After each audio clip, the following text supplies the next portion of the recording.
नमस्कार दोस्तों, स्वागत है आपका स्टोरी विद जॉय में। तो कैसे हैं आप सब? मैं उम्मीद करती हूँ कि आप सब एकदम मस्त होंगे। तो आज हम सुनेंगे हमारी story echoes of the forgotten realm का पार्ट 6। तो चलिए बिना किसी देरी के शुरू करते हैं।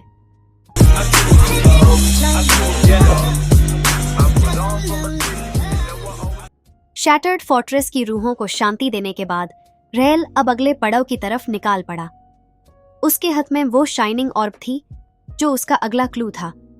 उस ऑर्ब की रोशनी उसके अगले सफर का रास्ता दिखा रही थी, एक पुरानी स्टारलिट कैवर्न की तरफ जो पहाड़ों के नीचे कहीं छुपी हुई थी। कहते हैं कि इस गुफा में कुछ ऐसे राज है जो सिर्फ वो ही समझ सकता है जो अपने अंदर की सच्चाई को जान चुका हो। लीरिया उसके साथ थी और इस बार ने लारिया से पूछा, एक नई उम्मीद क्या ये किला वाकई में कर्स किया गया है? तुमने अब तक काफी चैलेंजेस पार किए हैं, सर हिलाया। लेकिन ये गुफा एक आखिरी टेस्ट है, एक कर्स्ड जगह है। तुम्हें इस रात कहा जाता है कि यहाँ की रोशनी का चैन तब तक नहीं मिलेगा। रायल और लिरिया ने ब्रेव सोल की तैयारी की। उन्हें उनके दुख से गुफा का रास्ता मुश्किल था। रास्ते में वो आर्टिफैक्ट ढूंढना होगा और घने पेड़ जो किले के अंदर छुपा है। लेकिन साथ ही साथ तुम्हें और आसमान में सितारे चमक रहे थे। रायल ने अपनी तलवार को जोर से सितारों का रिफ्लेक्शन किले के अगले पड़ाव की तरफ इशारा कर रहा था। उसकी आंखों जैसे उसे अपने मंजिल का रास्ता दिखाने की पुरानी दीवारों और टूटे हुए पिलर्स से गुजरते हुए सितारे इस गुफा के ने किले के दरवाजों का सामना किया। लिरिया ने धीरे से कहा, दरवाजा एक बड़े तुम्हें उनके रिफ्लेक्शन लोहे के स्ट्रक्चर से बना था। रायल ने जिसमें अभी भी कुछ पुराने नक्शियां दिखाई देती थी और धीरे धीरे ये नक्शियां रास्ता किसी एंशिएंट लैंग्वेज की तरह लग रही थी। उसने गुफा के अंदर रायल ने उसे समझने की कोशिश की और उसके सामने एक नई दुनिया थी। पॉकेट में से वो गेम निकाली जो उसने झील से पाई थी और रात की रोशनी से चमकती गेम धीरे से दरवाजों की नक्शियों के अंदर चमक रहा था। एक जोर की आवाज के अंदर एक माजे जैसा दरवाजा धीरे धीरे खुलने लगा, जहां हर एक दीवार पर के सामने किले का पूरा अंधेरों से भरा हुआ रिफ्लेक्शन को डिसोरिएंट कर रहे थे। यह लैबिरिंथ सिर्फ उनके लिए था जो अपने दिल की आवाज सुन सकते थे। रायल ने अपने दिल की सुननी, अपनी इंट्यूशन पर भरोसा किया और धीरे धीरे उस लैबिरिंथ से गुजारना शुरू किया।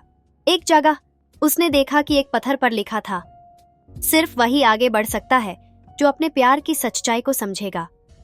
उसने अपने दिल में लिरिया की तरफ अपना प्यार महसूस किया।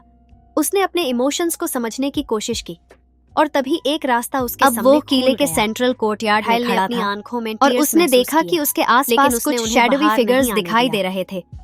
उसके मन में उसकी तरफ बढ़ रहे थे।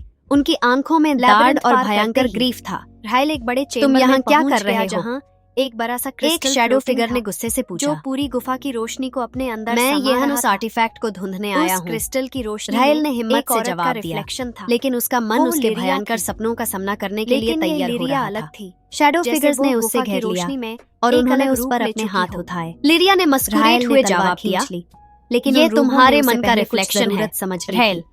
तुम्हें अपने दिल की सच्चाई को समझना होगा, टेस्ट पार करना और इस क्रिस्टल में अपने आप को देखना होगा। सिर्फ तभी तुम इस गुफा के सबसे बड़े राज को समझ पाओगे। तुम्हें अपने दिल की सच्चाई को धीरे से क्रिस्टल के पास गया और उसने अपनी आंखों को उसमें घूरा ने अपने हाथ में धीरे धीरे तलवार उसका रिफ्लेक्शन क्रिस्टल में उभरने लगा, से भरी। लेकिन यह रिफ्लेक्शन उससे अलग था। यह तलवार एक यंगर वर्जन ऑफ हिमसेल्फ बोली, जब वो अभी एक इनोसेंट और नादान बच्चा की वजह से रायल ने देखा कि उसके सामने उसका बचपन का रूप खड़ा था। एक छोटा सा बच्चा जो हमेशा एडवेंचर और खुशी की तलाश में रहता था। उनकी आत्माओं उसने देखा कि उसका बचपन उससे कुछ कहना चाहता था। उसने अपनी आंखों को बैंड किया, अपने अंदर की महसूस किया और दुख को महसूस किया जो उसके बचपन से जुड़ा था। अपने पेरेंट्स की लॉस का तुम्हारे गलतियों के लिए अपने पास्ट की मेमोरीज का बोझ। तुम्हें माफी मिल चुकी है, पास्ट को समझना होगा, शांति मिलेगी। लिरिया ने धीरे से कहा, रूह की आंखों में उस दर्द को अपनाना होगा और धीरे से तभी तुम अपने आगे बढ़ सकोगे। एक गोल्डन लाइट अपने अंदर की गिल्ट को अपने हाथ से छोड़ा। समझ गया कि उसने पहला टेस्ट पार कर लिया है और गिल्ट को निकाल दिया। हर रूह उसका यंगर सेल्फ धीरे से क्रिस्टल में डिसॉल्व हो गया और उसने और क्रिस्टल की रोशनी और भी ज्यादा चमकने लगी।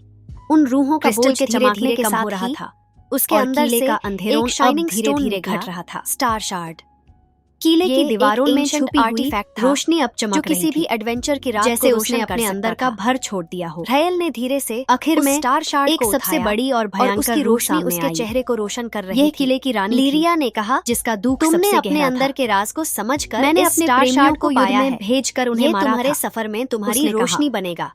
मेरे दुख ने इस किले को कर्स किया। स्टार शार्ट को और मैं तब तक यहाँ फांसी रहूंगी और गुफा की रोशनी धीरे धीरे खुलने लगी। रहेल ने समझ कर कहा, अब वो गुफा के अंधेरों में अकेला नहीं था, वो तुम्हारे उसके हाथ में जरूरत स्टार शार्ट की रोशनी थी जो उसका रास्ता रोशन से आजाद होना चाहिए। गुफा के बाहर निकालते ही तुम्हारे रहेल ने देखा कि सुबह हो चुकी थी और तुम्हें सितारे अब आसमान में नहीं थे, लेकिन उसके हाथ में स्टार शार्ट की चमक अब भी थी और उसने अपनी आंखों को रोशनी में एडजस्ट किया और लीरिया ने उसका हाथ थामा और किले की सच्चाई तुमने अपना सफर का सबसे बड़ा टेस्ट पार किया है, हमारा रिवॉर्ड। लीरिया के हाथ में अब तुम अगले चैलेंज के लिए तैयार हो जो उसके अगले पड़ाव का रास्ता दिखा रही जो सच्चाई तुमने यहाँ सीखी। रायल ने धीरे से किले के अंदर के चेंबर में कदम रखा और उसने देखा कि में सर हिलाया। एक भारी ट्रेजर चेस्ट उसका मन पूरी तरह क्लियर था और उसका सफर एक नए जुनून से भरा हुआ था। उसके अंदर एक शाइनिंग ये था पार्ट 6 जो उसके जहां रायल ने स्टारलाइट कैवर्न के राज को समझा और उसे अपने जगह की तरफ से बाहर आया और स्टार शार्ट को बड़ा चैलेंज। अब अगले पार्ट में उसका सफर और भी चैलेंजिंग होगा। तुम्हें ये पार्ट कैसा लगा?